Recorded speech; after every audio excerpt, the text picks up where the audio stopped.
Hello, world. What is up? Welcome to Build. I'm your host, Matt Forte. We're here live at the Build Studio in New York City. You know our next guest for his starring role in one of the biggest TV shows of the last decade. But starting February 7th, you can catch him starring as Joe in the new movie, Waiting for Anya. Please make a crazy amount of noise and join me in welcoming the awesome, the super talented, the one, the only. It's Noah Schnapp. Come on, do it up. Do it up. Go. There we go. Noah, man, congratulations on the film. Thank you. All the stuff you got going on right now. Fourth season on the way. So much happening. It's a good time to be Noah. Yeah, you're good. Yeah. You're good. There it is. Yeah. Okay. Thank you. How are you doing, man? How's life? Everything's great. Yeah. It's great. Yeah, it's great. It's great. It's funny. There's you just had a film at Sundance, Abe, and now we've got Waiting for Anya's coming, and we're all waiting to hear whatever we will eventually hear about season 4. But like these two projects happening, kind of coming out close together. Talking about, did you work on them close together, or were they two different things far apart? It's kind of all like a blur, but I think it was kind of all around the same time. Yeah. It's crazy. They all kind of come out at once too, which is nuts. Yeah, Like, and then we'll be starting filming for season 4 in a few months, which is really exciting. so they're giving you the call. They said a couple of months, show up. We're gonna be doing this. I mean, yeah. That's it. That's That's literally all anyone can say right now about this show. yeah. I read the first 4 scripts. They're really good. Did you really? Yeah. Oh man, so you got like the inside line. They've told you what's going on in the show. Yeah, they're almost done writing the last ones. Amazing, and you're excited, I'm sure. Yeah, I'm excited. Is this a I don't wanna say nice? anything else? Yeah, no, we won't. I don't want to get you in trouble. Is this a nice like period of time though, like between seasons where they still love you, they still love the show, but like the excitement's a little quieter than like when it premieres? Like, does it ever feel like it gets a little bit quieter? Is there a lull? Yeah. Oh yeah, obviously. After I feel like once it premieres, it's like lots of excitement. Fever and then, pitch. It's at its peak. Yeah. Yeah, and then once like a few months later, it's kind of like, okay, everyone's like, oh my God, I finished it. Like, where's the next season? And we're like, oh, we still have to film it. Like, remember, it takes time. And everyone's like, I want another season. Yeah. And it's like, but it's nice, like, the few weeks after the season comes out where everyone's just like watching it and they're happy. Yeah. And then like everyone wants the next season. And then it's like a year or whatever of like, where's our next season? And then I have to I can't say anything. And then I get in trouble. But we're going to start filming soon. That's very exciting. Yeah, I'm really excited. Well, thank you for sharing that much, because usually you can't even say that. They're like, oh, we're going to start soon or something like that. But I think No, they told us. they told us you could say that now. Yeah, I don't say anything I can't say. Good. I don't want you to say anything that you can't say. Okay. That's not what we're here to do. Let's talk You guys about. don't want spoilers anyway. No, we don't want spoilers. Ruins it. Yeah, exactly. It takes away all the fun. We'll talk about all that stuff a little bit later. Right now, I want to focus on this amazing movie. I got a chance to see you in it. You're fantastic. Everyone in this movie is fantastic. It's a really great job. What drew you to the role of Joe? How'd you get involved with Waiting for Anya? How'd this all come about? I mean, it was just like another project that came my way. I was really excited about it. I remember reading the script, and it was something that really interested me. And it filmed in France in like the middle of nowhere, which was really exciting. And I also like had to have an accent for this movie, which was a little scary because like I've never done an accent, and I didn't know if I was gonna like be able to do it. But it was something new, so I was really interested in it. And I remember like FaceTiming this dialect coach Rebecca for months and like hours every day, like learning the accent, and eventually it kind of just came. Was that the scariest part? Was the accent? Because I have to tell you, you were so good at it. It had me question. I was like, is this dude French? Yeah. I don't realize it. I Like, mean, it was definitely, yeah. I was, because the whole time I thought I was going to be thinking, like, is my accent right? Like, is it right? Is it right? And forget about everything else. But, I mean, once, like, you learn it so much, it becomes natural, and then it was good, yeah. Did you, after being done with the accent, spending all that time learning it, obsessing over it, making sure you nail it, getting it right, using it, then the movie's done, can you still do it? Sorry, could you say that again? I was trying to fill time while you were drinking from your mug. So once you've mastered the accent, right? Yeah. You've used it. You've done the thing you needed to do. Yeah. Now it's been months. Can you still drop into the accent? Oh, God. I mean, I don't think, it's not as good as it once was. Right, right. I mean, yeah. That's it. It's like it sticks with me, but it kind of like just like I did this movie Charlie Brown when I was a lot younger, and like sometimes people now ask me to do the voice, and I was like 8 or whatever back then, and like my voice was like this, and I talked like this, and now I talk like this, so it's very different. That is a funny thing to ask you to drop into a voice that you did when you were a child. Like, Yeah, I mean, yeah, I can't do it like I did, but what would the Charlie Brown thing? That was like your it was close to your first gig, right? It was like a big it was Yeah, a big that was deal. that. I did that, and then this movie Bridge of Spies at Right. the same time. That little old movie, Bridge of Spies, Steven Spielberg. Oh yeah, Yeah. that was cool. Yeah. Do you remember, like, did you enjoy the process of I know you were so young back then, but that must have been really exciting doing voiceover work, this iconic character. Yeah, I mean, it was my first thing, so it was all I really ever knew. So I was really nervous, like all these like things I had never done before, and so it was definitely very nerve-wracking. But seeing it all come together was really exciting, especially like early on, these first few things.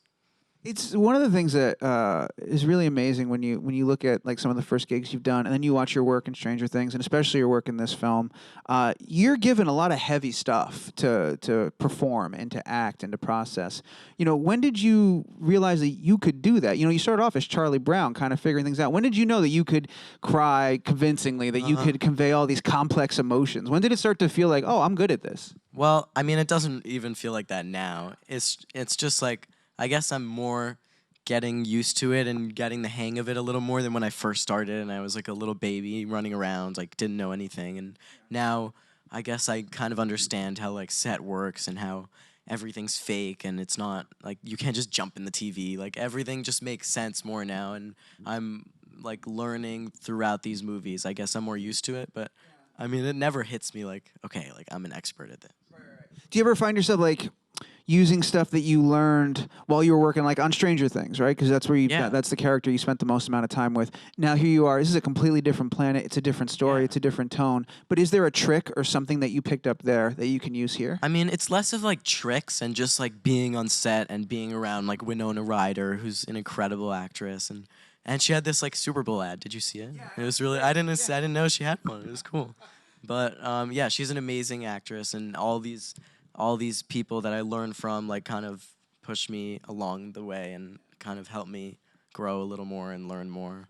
Have you figured out a method or like an approach? Like you worked with Winona a lot. You got Jean Reno. You've got Anjelica Huston in this. Like you tend to work with like these huge stars that have tons of experience and like really know what they're doing. Have you figured out a way to like learn from them and absorb from them and like? Yeah, I mean, just being on set with them is just like I learned so much from like acting off of them and being around them and even talking to them. I'm always so nervous, like, oh, they're gonna be so mean or scary or something. But then like I talk to them and they're just normal people, and it's never scary, and it's really cool getting to work with these people. I learned so much.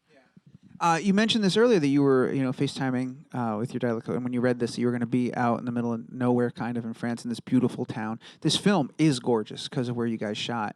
So you knew from the beginning that you'd film on location. Is that something you knew from like the very start? Yeah. I mean, I didn't realize how middle of the nowhere it was until I got there. But like, I knew it was in France in like the mountains. But then I got there, and we got to the house, and it was like on a farm with sheep everywhere. And I was like, oh my God. And I was gonna like, and I was like, oh, I'm gonna be here for 2 months. Like, nothing. Like, I mean, Amazon doesn't even deliver there. Like, it's truly middle of nowhere. That's the sign of middle of nowhere. Yeah, it was like, you can't get Amazon out there. You could get nothing. I mean, there was no Wi-Fi. There was like sheep everywhere. Like, people who live in the city are like, oh, there's the sirens going off, and I was like, oh, the sheep are yelling. Like, I can't sleep. And I was like, it was really middle of nowhere, but it was fun. Did you have to do a lot of training and prep work for your stuff with the sheep? I imagine. Where'd you grow up? You grew up on the East Coast. Just like outside the city. Right, so not a lot of sheep in that area. No. I mean, I don't. Yeah. So coming into this world surrounded by sheep, what did they teach you how to herd? They all didn't that sort of teach stuff? me any. It was more Gave just you like a stick and let you go. They to the told mountains? you I have to say like certain words, and like I have to hit the stick on their butt to get them to move, and like don't do this or they'll like bite you. Were you ever terrified that you were going to say the wrong thing and literally all the sheep would run away?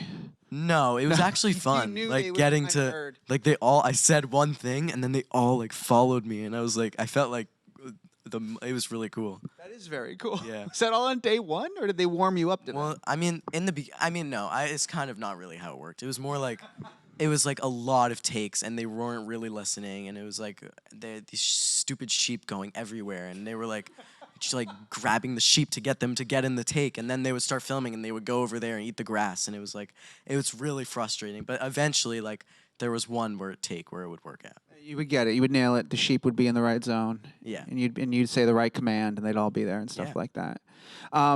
Is that something? Was it hard for you to be away from Amazon and away from Wi-Fi and all that stuff? Well, of course. I mean, like Yeah. at being a kid these days, like Well, yeah, that's it. You've grown up with it. You've always known a world with it. yeah. So to have it completely removed, it must have felt like having like an arm cut off or something. Well, it was definitely I mean, some people like everyone would go on their phones over here, and I would go play with the sheep over there in France. Got it. It was like I felt like it was like the 1800s. Yeah. You're eating dinner by candlelight. Kind of. I mean, yeah. Talk to me about. We've already talked about the preparation in terms of getting the accent down. We know how hard it was to get comfortable with the sheep. But what other kind of research were you familiar? Did you read the book growing up? Did you read it coming into this, or did you just stick to the script? Just when the project came to me, I read the book just like to learn about what it was about. And it was a great book. It kind of taught me what this was going to be about. And yeah, I mean, my parents talked to me about like this time period, and obviously you learn about it in school. So. No, for sure. It's one of those things that I think we all hear about and learn about in school. But then to like be kind of immersed in that, it had to be like a crazy experience. You're in a town where there are people living there that lived through that moment in time and stuff like that. So it's got to be pretty intense. Yeah, it was definitely, and this town was very like French. Like no one there speaks English, which was also, like I learned some French being there. Like, Remember any of it? It's well, okay if you I mean, don't. I'm learning French in school too. Oh, you really? So it kind of helped me, and I told my teacher that I was in France, and it made me like. She really liked me then because she was like, oh, she like, whenever I get in the class, she's like, oh, he's the kid, he lived in France, like, he knows what he's doing, so she really likes me because of that. Is it nice in that French class that you're the kid who lived in France and not the kid from Stranger Things? I mean, I don't know. Are you kind of both? Are you? I mean, at school, no one really cares, like, because Yeah. everyone's so used to it. Like, Yeah, it's old news now. There's been 3 seasons. Who cares? yeah. Everyone in this room, for the record. Everyone. Everyone in this room cares, is what I'm that's saying. nice to know. But but you're at school. It's just like you're just Will. You're not Will. No, I'm You're not Noah. Will. Yeah. Yeah, I mean, it's just like normal. It's, yeah. One of the things I've gotten a chance to talk to just about everybody from the show, and everybody talks about obviously the pranks and all the stuff that you guys do on set. That's tons of fun, but also just like the way that you guys stay on top of school during production, and how like there's like special little like classroom trailers and stuff like that. Yeah. Has it been crazy for you, sort of bouncing between those worlds and like living in Stranger Things world and then coming back to school and going to regular world, and like what's that been like? Yeah, it's definitely like hard to balance it because like I still go to regular school and I have all this work, but then Stranger Things and this whole thing, and it's a lot to balance. But I mean, I do it, and on set, the schooling is like really. I mean, it used to like in the beginning. We like in the first season, I remember we were all in one room with like one old lady who was sitting at the end of the table, and we would all like be talking, and then. Our parents were like, oh, they're learning nothing. They're just like having fun, like texting each other. So then we had to like, I think they made it more serious, and now we actually learn on set. It's for the better, I think, Yeah. long term. I wanted to talk to you. There's a couple other things. So, Waiting for Anya right now. People can check it out. February 7th. It's going to be in theaters. It's going to be on demand on digital HD. February 7th. That's the day for this. You just had a film at Sundance, Abe, which I think I read one thing where they were calling it the most charming film at the festival, and people really dug it. What are you looking for as you pick out these new projects, as you're filling this time between seasons and whatnot? Yeah, I mean, I really like to do kind of different things and bounce around and like try out new roles, I guess, and not always do the same thing. So this one was really interesting too. And then I did this like Adam Sandler movie in the summer, which was like a comedy. So that's also so different from anything I've ever done. So I just love getting to try out new roles and like do something different. Yeah, I was gonna ask because I haven't had a chance to see Abe yet, but like between this and the stuff that I have seen, like you're really, really like strong at dramatic stuff. But you're saying you did this comedy with Adam Sandler. Was that like a new muscle that you were like learning and exercising and like figuring out? It was definitely because everyone's like so funny and they're all always like making jokes, and it was definitely something new for me because I mean, I feel like I'm a funny person, but more like just in life, not like professionally funny. Like I don't get how some people like just like turn it on and become funny, but it's definitely like something that was new to me. And I guess I feel like being on set, especially around Adam Sandler, like you just get funnier like being around them. Yeah, he's one of those people that you want to learn from and stuff. Yeah. But I was curious about that because like you watch like your YouTube channel and stuff like that, and all of you guys are all really funny, just like as people, as individuals. But you do these really dramatic projects, so it's always cool to see. All my friends always tell me like, it's so weird, like knowing you and then like seeing you in these TV shows like and movies, and it's so weird like seeing the difference. You're a good actor. That's it. Oh, well, thank you. That's gonna be it. We're gonna go over to the audience in just a second because we got a bunch of questions and stuff. But I brought up your YouTube channel. I was just watching. You had a video. I think it was like 2 months ago where you got tennis lessons from Serena Williams. You did a great video, Amelia. You have all sorts of great videos up there. What inspired you to start your own channel? Yeah, I mean, it was just. I mean, I tried doing it before, but it didn't really work out, and so like I kind of just gave up. So then I tried it again, like for real. And then it kind of just worked out, and just whenever something's going on, I film it, and it's just for fun, really. Just whenever you have a fun idea, just call up Josh Peck or whatever. Let's look at old photos, like. Yeah, and then like I just got TikTok, so that's more of like. I saw that was like a month ago. It's like a lesser YouTube for me. It's like less pressure, I think, because YouTube you're putting up like 7 or 8 minutes of content at a time. Yeah, this is just like 10 seconds of like stupid You have a stuff. funny idea, you just do it, and you're enjoying that so far. You like TikTok? Yeah, I do. Yeah, it seems like it. I think you said you were addicted somewhere. Yeah, I am. It's pretty amazing. Tomas, how many questions we got? We got at least 3. I want to get all of them. Let's go for it. You got microphones out there in the world. First one right here in the front. Do it up. Yeah, back to your TikTok. I think your TikToks are hilarious. That's so nice. Thank and I was you. wondering where you get inspiration to make them. Inspiration. I mean, I guess like my For You page, just when I'm scrolling, I see someone else's, and then, I mean, I don't steal anyone's ideas, but I mean, I guess usually something just happens to me and I'm like, oh, this would be so funny in a TikTok, and then I just film it. The recent one you made with the like, have you seen me? That was really Oh, yeah. Thank you. Great question. Let's get another one. You got a microphone. Go for it. I just want to say I really admired the work that you do. Thank you. And then for the question, he kind of asked what I was going to ask before. Oh, no, it's okay. So I was just wondering, like, how do you come up with, like, ideas for your YouTube channel? And, like, how did, like, the collabs come into play? The collabs? Yeah, like, how did they end up? Yeah, I mean, it kind of, I don't really, it's more of just like it comes to me and then something cool or funny, and then I'm like, oh, we should film that, let's do this, or like something's going on in my life and it'd be cool to film. It's really like relaxed. It's like, yeah, and then what was the other one? Like, how do you end up collabing with the people that you collab with? Do you Oh, reach those out are to just like them? people I'm like YouTubers I'm fans of, and then like I tell like the company, and then they like set it up with like Josh Peck or like David Dobrik or whatever.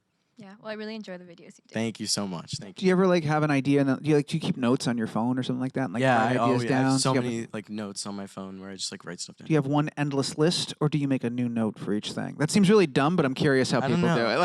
it. I'm kind of unorganized. Usually I just write it under some random thing, and then like I wake up and it's like like cereal under like homework, and it's all in one random note, and I don't get what it's like. Yeah, I'm not an organized person. It's kind of like you're making a puzzle for future you to figure out. Yeah. Yeah. That could be a video in and of itself. Could be. Yeah. No? All right. Fair. We got at least one more question. I don't see. Oh, there you are. Go for it. Hey, what's up? Hi. I just wanted to ask if you could be in one movie that's like if you could have acted in a movie, which one would you be? Yeah. I mean, probably Spider-Man. That's like kind of like my dream role. Yeah. Have like great question, by the way. Thank you for that.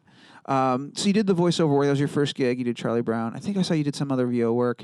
Have you looked like? Are you interested in like voicing a work like that, or do you like being on? No, I set like and more being like live action. You like live action, but more. voiceover's fun too. Yeah. Well, if they called you and they wanted you to voice Spider-Man, I don't think you'd say no. No, but like I like live action is more fun. Yeah, but ideally they'd call you and tell you to put on the suit, is what you're saying. Yeah. But you're not going to say no. You'll give anything a Yeah. shot. We got to get rid of whoever's in it now.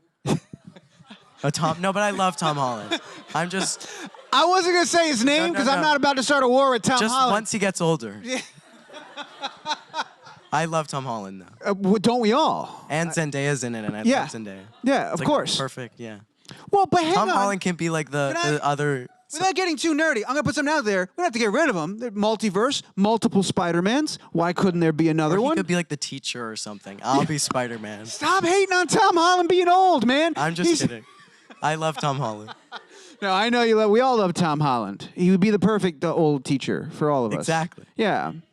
I'm like 8 times older than him, so I don't know what the hell I'm talking about. And I did the math, and like Andrew Garfield retired Spider-Man like at the distance from when like something with like when Andrew Spider-Man Garfield retirement math? No, like when Andrew Garfield retired and Tom Holland took the role, like the time that Andrew Garfield had in his role is like the same distance from what Tom Holland started Spider-Man to my age now. So if it all works out, Tom Holland will retire at the same time that I turn his age now, and then I'll be Spider-Man. So what you're saying is you've given it a lot of thought. It's hard to explain, but No, I'm I following you. calculated it, and my age I worked see what out. you're saying. Yeah. And it totally makes sense. Like I'll age, and then Tom Holland will be when Andrew Garfield retires Right. age, and he'll retire, and then I'll be that age. Yeah. And then What happens when Andrew Garfield reaches Tobey Maguire's age? well, then I don't know. It's not Nobody my does. problem. Nobody knows, Noah. Don't worry. We're going to wrap things up. I got to let you go because Okay. you have 1,000,001 things to do. You have to go make season 4 the greatest show ever eventually. But I want to thank you so much. Thank you. No, thank you for hanging out and being here. Thank you, guys. We're going to do the clapping thing in just a second, but I want to thank you guys, too. You're a great audience. You had wonderful questions. It was a really good time. Before we applaud and thank Noah, let's just remind the world it's February 7th.